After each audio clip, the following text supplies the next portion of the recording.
So now I'd like to introduce our first keynote speaker. Under his leadership since 2006, Northeastern University has grown at an unprecedented rate, as is reflected by the institution's honor of being the most applied-to private school in the country. During his presidency, he has pushed for the university to focus on the ideals of creating global citizens out of its students, which is a mission closely tied with the mission of this conference as well. I'm very proud to welcome to the stage the man who has made my stay here at Northeastern, my soon-to-be alma mater, the best decision, President Joseph Aoun.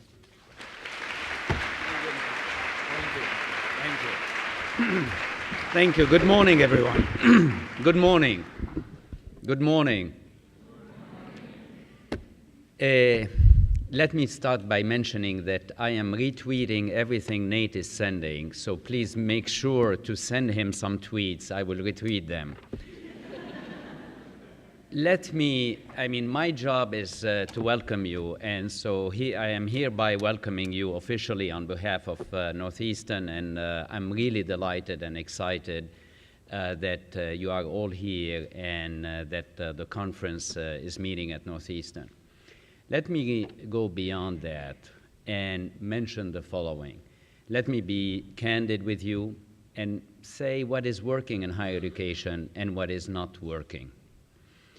What is not working first is that many of the theories of development have been concocted in a classroom or in an office.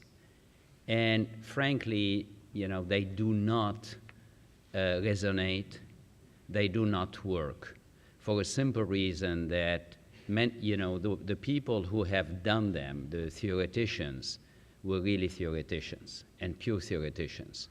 So that's why you hear a debate till now about whether development and help and aid work or whether they are harmful. It is clearly the case that what is distinguishing you and what is distinguishing the speakers and the various organizations that are here represented is that you went beyond a theoretical experience. You went beyond a classroom experience. You went beyond a prevailing theory or model to look at reality and to try to integrate the two. And this is why I think what you are doing is resonating. This is why it is exciting. And also this is why it is fitting with the ethos of this place that is saying at Northeastern that in order to learn, we need to integrate the classroom experience and the world experience. In order to engage, we need to bring the two together. And that's what my colleagues, that's what our student leaders have been doing.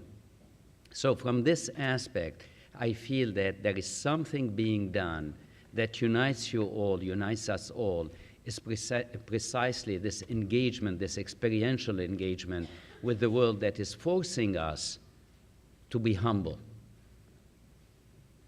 We don't have the wisdom, we don't have the solutions. We are working on building the solutions with the people impacted. The other aspect that I want to focus on is clearly a more national aspect. In a period of elections, the focus on extreme poverty is not there. And it's clearly a big gap. It's clearly a shame. And this is what you're doing also is very meaningful. Because beyond, as Nate said, beyond today, beyond the conference, you have 365 days. We all have 365 days to continue the focus, not only on campuses, but nationally and globally. And finally, what is very telling is that you are transcending by the mere work you're doing the boundaries of your colleges and universities, but you are also transcending the boundaries of the nations you are coming from and we are all from, in order to create a global network and, frankly, a global engagement. And this is something that we cherish tremendously. So once again, I welcome you. What you're doing is special. What you're doing is exciting. And what you're doing has profound impact. Welcome to Northeastern.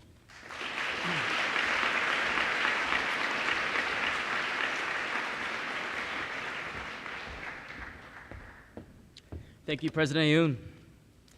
Next is a man responsible for directing the community investment efforts of one of the largest and most significant companies in the world.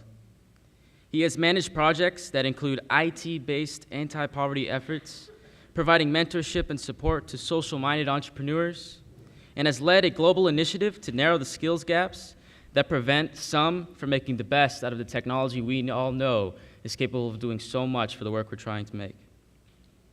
An internationally renowned speaker, he has given talks all over the world on issues like workforce development and sustainability. And I am so proud to present the Senior Director of Microsoft Citizenship and Public Affairs, Dr. Akhtar Badshah.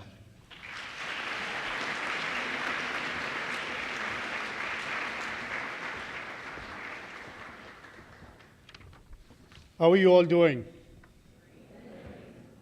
This is amazing to see this group of people so early in the morning. I just flew in from Seattle. I'm generally an early bird, but one of the things that really bothers me flying in from Seattle to the East Coast, that even at 8 o'clock in the morning, it is 5 o'clock early morning for me. So I'm barely waking up, and I know that it is now close to 10 o'clock. But thank you all very much for being here and inviting me, and I'm truly appreciative of the Millennium Campus Conference to give me a chance to speak with you. And I want to thank Northeastern for hosting you and for providing this warm welcome. You know, when we were at the back, we were giving instructions to come out and inspire you. I'm looking at all of you and I'm getting inspired myself. So I'm really not sure what more I can do to inspire you. The fact that you are here on a Saturday morning talking about change is just amazing to see. Let me just start off by telling a little bit of my story as to who I am. Because in some ways, it will try and give you a sense of what you should not do. I wanted to be a nuclear scientist. I was totally inspired by Stephen Hawking and people of that work. I grew up in India, clearly an average to a poor student, could not really make it in the world of high physics and math. Then I said, okay, let me try and be an architect. So I went to one of the most prestigious architectural schools in India, got myself an architectural degree, was very inspired by great architects, wanted to design some of the tallest buildings, the shiniest artifacts that you could imagine, got admission across the street to MIT, and got my PhD in architecture from MIT. Clearly, I've not built shiny objects. I taught architecture for 10 years, and then I said, let me go into development. And I packed my bags and went to New York and started working for a nonprofit organization that was focused on large cities, mega cities, and ran that for a number of years in trying to look at how can we bring about change in large urban environments. Clearly, that didn't work out too well. So I decided to start my own nonprofit organization. So if nobody wants to hire me or keep me, why not start something on my own? Started an organization called Digital Partners, which was focused on building social entrepreneurs, and this was in 2000. And that also didn't go too well, because I got hired by Microsoft to come and run their corporate philanthropy. So as you can see, I'm really doing something that I'm not trained or qualified to do.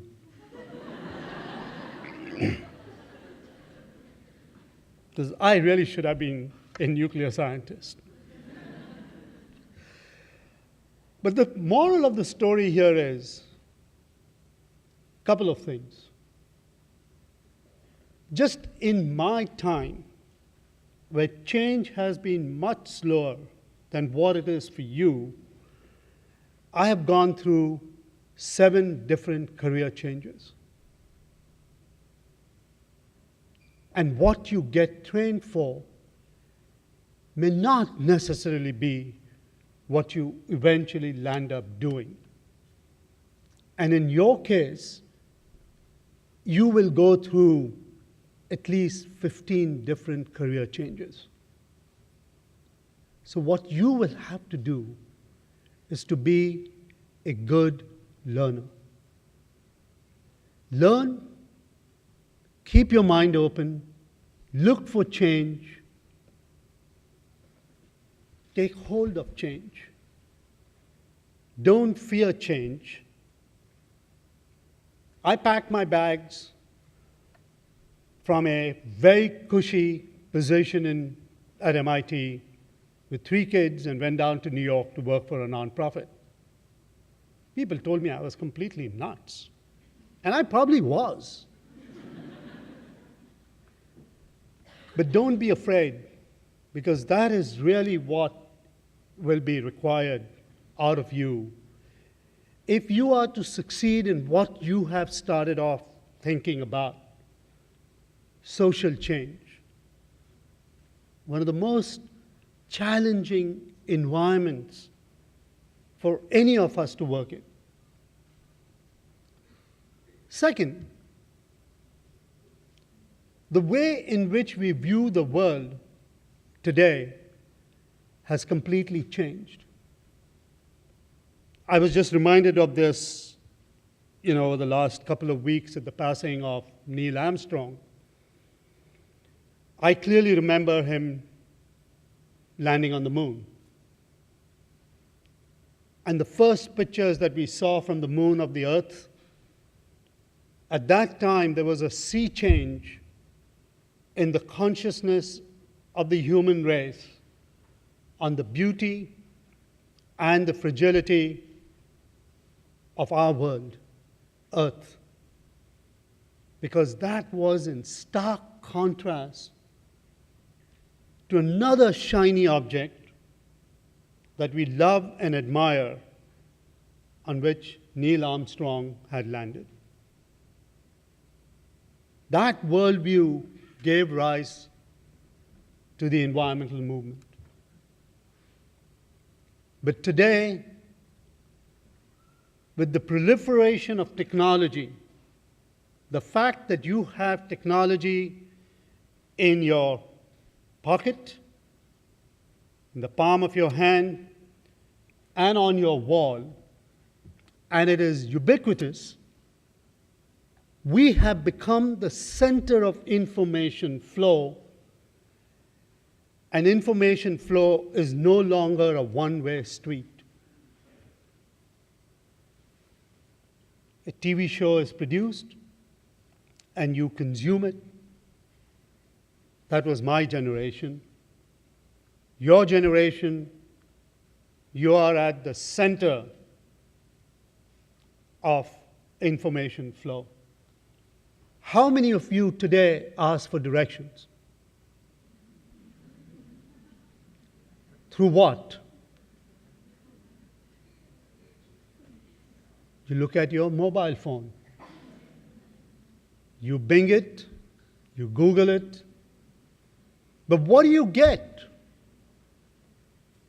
You do not get a direction that says go left, go right.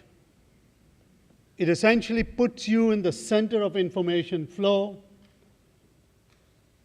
and gets you to move from that perspective.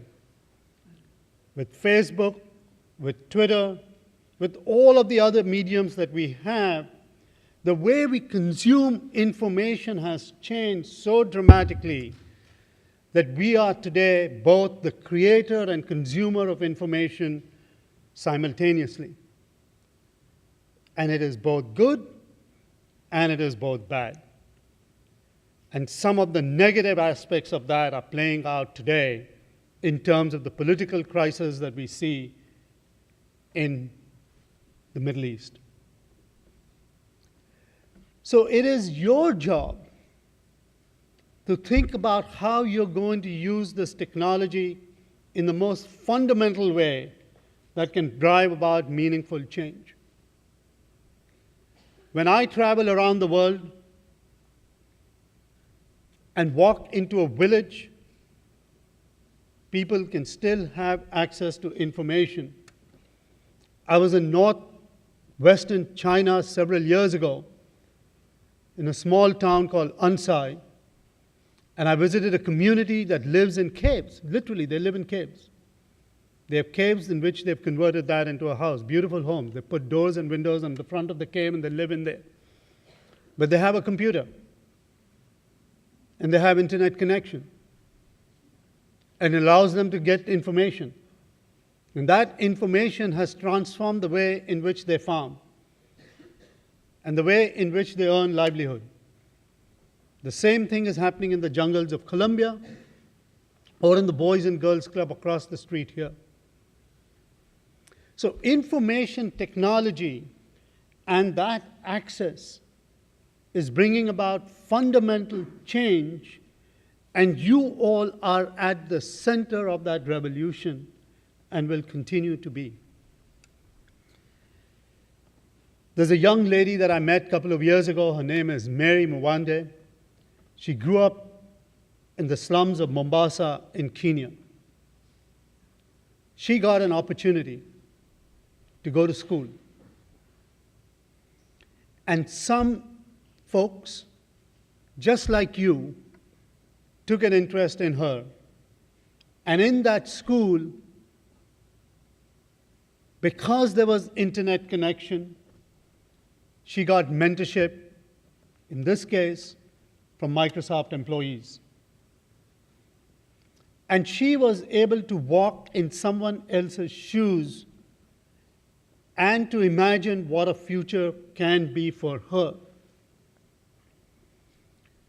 2 years ago, she was invited to the Global Clinton Initiative because of the work that she did coming out of that school and the support that she gave. She's right now studying in Dubai at the American school there. I'm hoping to see her next week because she's going to be visiting again to the Clinton Global Initiative. But she still goes back to her slum and interacts with her family. That is the change we can create, not just in one life, but in the lives of hundreds of millions of people, because you, not me. As you remember, I actually cannot even keep track of what I'm doing. But you have invested your time to start something, whether it is in Haiti, Liberia, Bangladesh, Pakistan, or right here, to help one person, 2 people, 3 people, because their lives can get transformed. But it comes with challenges. You will have to work hard. This is not easy work. In the jungles of Colombia, some of the work that one of the organizations is doing is working in trying to create peace between the FARC, the guerrillas, and the community as they're trying to reconcile. Some of them are families that landed up on different sides And they're trying to use economic empowerment as a way to bring back and knit back the society. But it is tough. Kids, brothers, cousins are trying to reconcile that society, and people like you are going out there and helping, which essentially means that you are risking your life. You are taking a challenge. And in some ways, because of that, you are instituting change. I just get humbled and inspired by young people every time I meet them. And I also get reminded how idiotic I am. There are one or two people who actually do that to me every day, and they are my kids. One of them is across the street here at MIT, and he keeps telling me how stupid I am, and I don't know anything. But that is a good thing. That is a good thing. Because everybody needs to be reminded what they don't know. So what I want to leave you with is, as much as I am inspired by you, I also want to share a few thoughts. One, you must be unreasonable. Do not take no for an answer. My job is to say no. That is my job. I run the company's corporate philanthropy, which essentially means that everybody is asking me for resources. And my job is to say no. It is by saying no, I will discover who I should say yes to. So if you are unreasonable, please don't come and pester me. But if you are unreasonable, you can make change. Gandhi was unreasonable. Martin Luther King was unreasonable. Mother Teresa was unreasonable. You can go down the list of good people and bad people, they were all unreasonable. Because nobody in the right mind would want to do that. So be unreasonable. But if you're going to be unreasonable, you then also have to be a learner. Without learning, you really cannot be unreasonable. So lifelong learning becomes key to being successful. And this is why I am listening to people who tell me I don't know anything. Because there are lots of things I do not know and must learn and should know. The third thing, you will fail. That much I can guarantee you. You will fail. There is nobody that has succeeded without failing. Because you actually cannot figure out what success is without having failed. So you will fail. The real issue is, how do you react when you fail? What are you made of when you fail? What is your backbone? Are you unreasonable? Are you a learner? If you are, you will learn from your failure, and that will propel you forward. And that's really what you should keep in mind. The fourth thing, be compassionate. It is not about passion. You can leave that in the bedroom.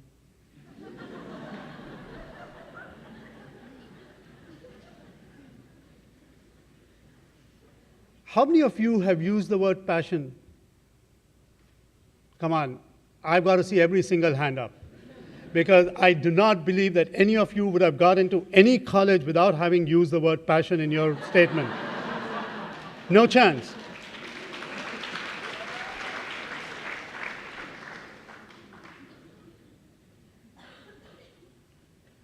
Passion is overrated. All of you come and tell me, I'm so passionate, I've got to do this.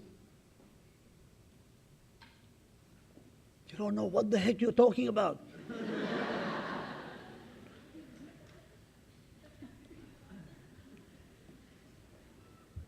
So be compassionate. Because what compassion does is that it takes your work, your personalized work, your personal ethos, your personal drive, your personal motivation, your personal belief, and turns it into societal benefits. So being compassionate is what I care about and what I look for in my work. As a technology company, we believe in the power of technology to bring about change. And we are now seeing that accelerated. You are at the center of that revolution. Ladies and gentlemen, I'm so thrilled to be here, and I look forward to chatting with you during the day, but I want to wish you all the best, and thank you very much.